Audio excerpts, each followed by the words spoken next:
Kita lanjut soal berikutnya 76. Perhatikan berbagai pernyataan di bawah ini. 1. Ideologi negara Indonesia adalah Pancasila. B. Letak geografis di antara dua benua dan samudra. C. Jumlah penduduk Indonesia yang besar. 4. Ketangguhan dalam menghadapi ancaman. Sumber daya alam yang melimpah. Dari berbagai pernyataan tersebut yang masuk dalam aspek alamiah dari wawasan Nusantara adalah apakah A. 1, 2, dan 3, B. 1, 3, dan 4, C. 2, 3, dan 4, D. 2, 3, dan 5. Jawaban yang paling tepat yaitu C. 2, 3, 4, di mana letak geografis, jumlah penduduk, dan ketangguhan dalam menghadapi ancaman. Jawaban C. Kita lanjut soal berikutnya adalah soal nomor 77. Kata wawasan dalam definisi wawasan Nusantara mengandung arti A. Cara berpendapat, cara pandang, dan tinjau individu. B. Cara tinjau individu, cara berpendapat, dan cara melihat. C. Cara tinjau, cara pandang, dan cara melihat. D. Cara pandang, cara melihat, dan cara tinjau individu. Jawaban yang paling tepat adalah C. Cara pandang, cara melihat, dan cara tinjau individu. Soal nomor 78. Provinsi Indonesia saat ini berjumlah berapa provinsikah? Apakah 34, B 36, C 38, D 40? Jawaban yang paling tepat adalah C 38, sebab ada penambahan 4 provinsi, yaitu di Provinsi Papua ada 3, Provinsi Papua Selatan, Papua Tengah, dan Papua Pegunungan, tambah 1 di Provinsi Papua Barat, yaitu Provinsi Papua Barat Daya. Jadi jumlahnya 34 ditambah 4 sama dengan 38. Jawaban C. Masuk 79. Salah satu bentuk partisipasi politik warga negara biasanya yaitu A.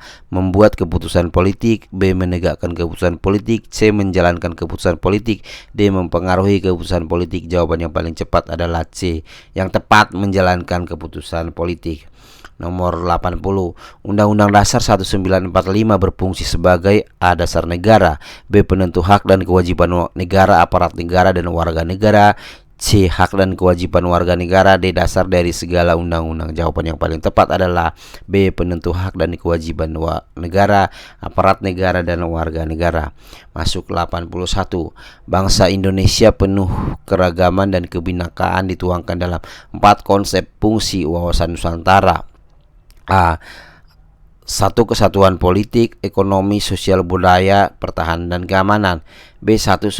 Kesatuan sosial, budaya, ekonomi, politik, pertahanan, dan keamanan. C. 1. Kesatuan ekonomi, sosial, budaya, politik, pertahanan, dan keamanan. D. 1. Kesatuan pertahanan, keamanan, sosial, politik, ekonomi. Jawaban yang paling tepat yaitu A. Sebagai suatu kesatuan dalam Polexosbud Hankam, yaitu politik, ekonomi, sosial, budaya, pertahanan, dan keamanan. Jawabannya adalah A. Polexosbud Hankam. Masuk soal 42. Dalam sila keberapakah yang mencerminkan pelaksanaan pemilu dilakukan secara demokratis?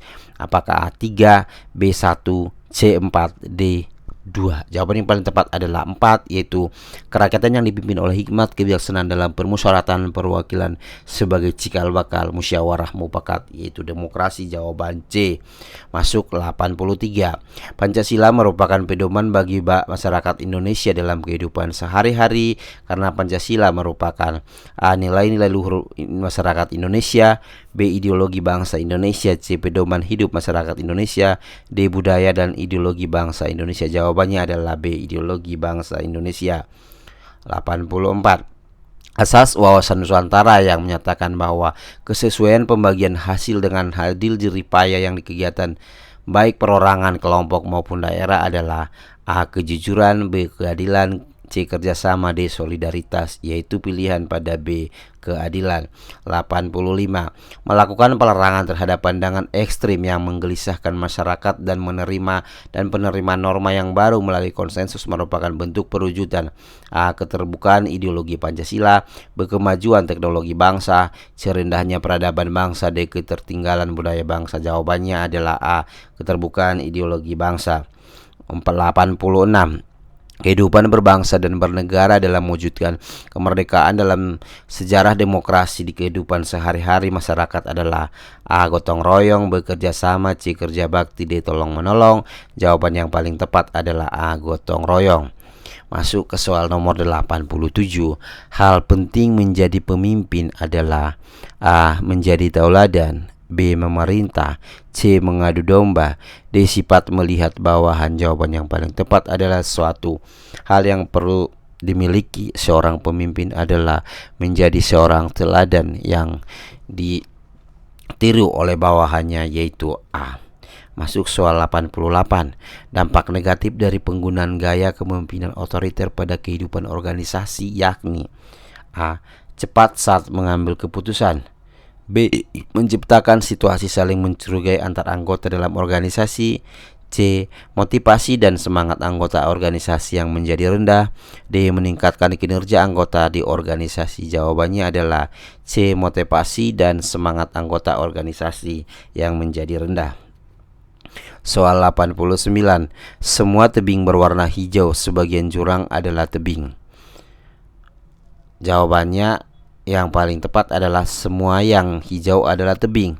Apakah B. Semua jurang berwarna hijau, C. Sebagian jurang berwarna hijau, kemudian D. Semua jurang adalah tebing? Di antara hal tersebut maka yang tepat adalah pada pilihan C. Sebagian jurang berwarna hijau. Jawaban nomor 9, soal nomor 90. Pengurus partai politik memberikan hadiah untuk menyatakan ketuanya hadir, padahal saat diverifikasi faktual tidak ada. Maka sikap kita adalah apakah A. Menolak dengan bahasa yang baik dan tetap menyatakan tidak hadir, B. Meminta pengurus untuk melaporkan ke ketua, C. Membiarkan saja, D. Melaporkan kepada Bawaslu dan menolak secara baik dan tetap menyatakan tidak hadir. Dari pernyataan tersebut jawaban yang paling tepat ada pilihan D, yaitu melaporkan kepada Bawaslu dan menolak secara baik dan tetap menyatakan tidak hadir. Demikian 15 soal kita sajikan. Kita akan lanjut lagi ke sesi berikutnya. Terima kasih.